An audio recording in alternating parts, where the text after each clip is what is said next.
Don't just look at Egypt, look at the whole change in the region. Look at the fact, for example, that your erstwhile ally, Turkey, for 5 years now has been extraordinarily critical of Israel, and now Prime Minister Erdogan basically refers to Israel as a terrorist nation. You've got problems in your partnership with Jordan, where the monarchy is looking unstable, more unsteady. So? You don't know what's going to happen in Syria. Suddenly the neighborhood... So what to do? Well, that's the question. The question is, the answer is, the Arab is in a transitional period of time. Things are unsettled. All the wake-up, so to speak, in the Arab world has nothing to do with Israel. What's happening in Syria has nothing to do with Israel. What happened in Tunisia has nothing to do with Israel. What happened in Egypt has nothing to do with Israel. They are trying really to find their own way. And we are not their enemies. We don't hate them, we don't attack them, we don't demand anything from them. We gave back the land to Egypt, to Jordan. We gave back the land to the Gaza. What else do you want us to do? There is a young generation, please don't forget it, in the Arab world, which is sick and tired of the poverty, of the oppression, of the lack of food, the lack of hope. They are trying to change it. It's a new world. I understand that. And the new world depends upon science, not upon Israel. I want to focus on what Israel can do, has it within its gift to do. What can Israel do? Tell me. And when you talk about people being sick and tired, what it seems to me, Palestinians are sick and tired of is Israelis talking about a two-state solution, but then insisting, for example, on the development of more and more Jewish settlements on occupied land, which has taken the number of Jewish settlers beyond 600,000. The increase year on year is getting larger. And when that happens, Palestinians, they don't believe Mahmoud Abbas and any talk of a two-state solution anymore. They actually listen to Hamas, because Hamas has said, forget the rhetoric of the two-state solution, working with this Israeli government. It cannot happen. In Gaza was a rhetoric. We did what they want. We took out the settlers and the settlements.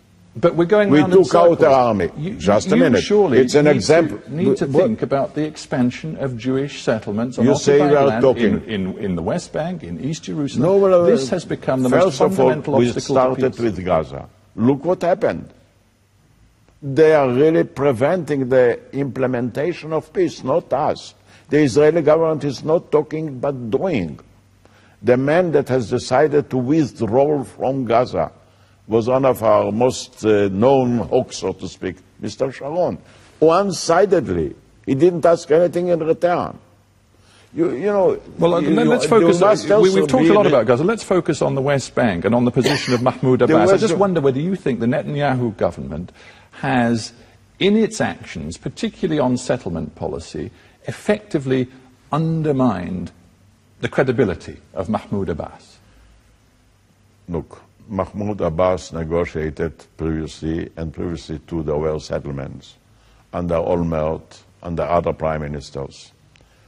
But they stopped to negotiate, and I think that's a mistake. I'm telling it also to Abbas. I call him Abu Mazen Abbas. Now look, Mr. Netanyahu says, let's start the negotiations without prior conditions. I advise to him, you have to negotiate, because there are differences. Now, let me say a word about settlers and settlements. In the West Bank, we have something like 350,000 settlers, what you call settlers. Yes, now, if you include East Jerusalem, you have over 600,000. East Jerusalem is a different opera. Let's not mix the two, because East Jerusalem is a different problem. It will have a different answer. But let's go to the West Bank. The 350,000 settlers are settled, you know how much land? 2% of the West Bank. Some people say 5%. Okay, 5%.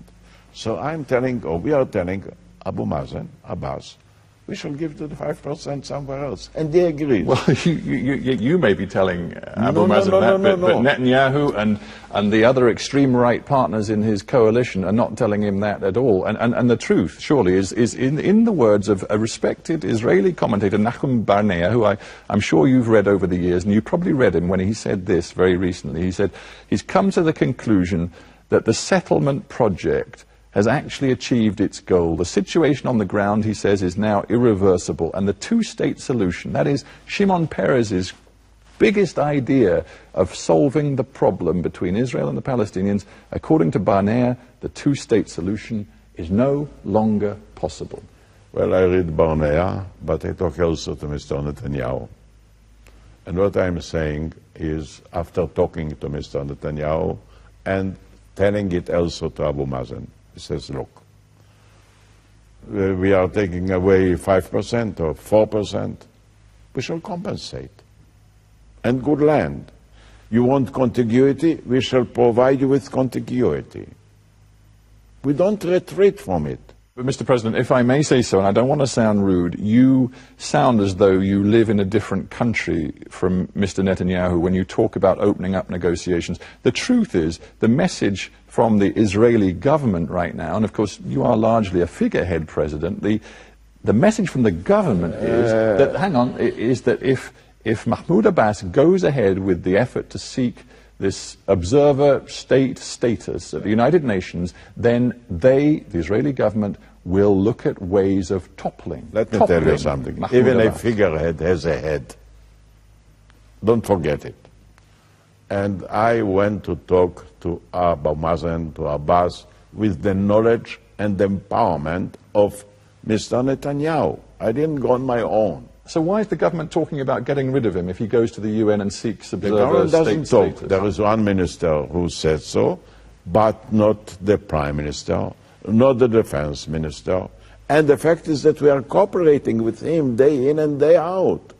We would like to see the West Bank flourishing. It's a mistake. And this is not my dream. This is the policy, in fact, of the government.